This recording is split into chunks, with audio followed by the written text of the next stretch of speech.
In the spring of 2021, Bob Odenkirk had reached a peak few could have predicted. He was the celebrated star of Better Call Saul, holding the awards and prestige that defined him as a serious dramatic actor. Then, while filming in New Mexico, his heart stopped. Plaque buildup completely shut down his widowmaker artery, and he went down on set. The standard expectation for a brush with death is specific: a white light or a film reel of memories playing back. For Odenkirk, it was a blank, a silent, terrifying void that lasted for over a week before he returned to consciousness. Surviving that absence created an unexpected psychological vacuum in the weeks that followed. He eventually found the words for this feeling in the novel On the Calculation of Volume. A character in the book experiences time with a radical lack of direction, a state Odenkirk recognized instantly.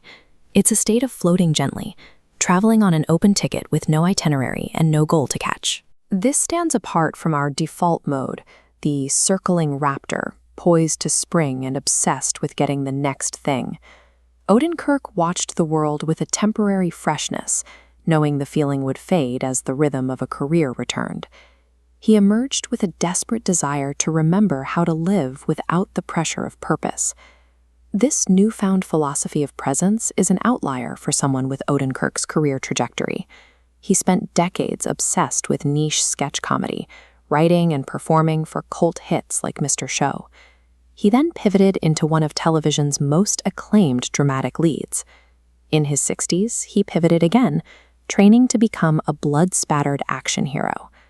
While writing his memoir, Odenkirk saw himself as a broken toy, a mechanism that only knows how to push in one direction.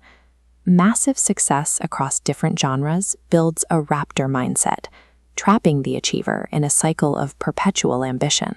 Millionaires buy a buffer against housing or help stares, but beyond that baseline security, it mostly means eating steak every night until you're sick of steak. This tracks how his audience changed. In sketch comedy, recognition was rare but intimate. If someone knew him, they shared his worldview. Global success hollowed out that intimacy. Now, millions recognize his face, but have no idea who he actually is. Odenkirk told comedian Mike Birbiglia that despite the career summits, his ultimate purpose was actually entertaining his young children. Conventional success can offer lower spiritual returns than basic human connection. Odenkirk views his action movies as physical wish fulfillment, a way to punch through the mundane frustrations of modern life. His deepest convictions lie in sketch comedy, which he argues is the most profound expression of human existence. He explicitly places a 4-minute comedy bit above a masterwork by Stanley Kubrick, or the subtle complexities of Shakespeare. He argues that humans are sadly limited. Our entire essence and our deepest flaws can be summarized in a brief, silly sketch. Accepting humanity as simple and flawed strips away the grandiosity of our achievements. We aren't complex enough to warrant the constant stress of the raptor state.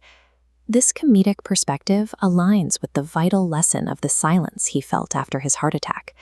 If life is essentially a farce, the relentless pressure to build a legacy is a trap. The ultimate goal becomes remembering exactly how to float gently, without an itinerary, simply living in the present moment.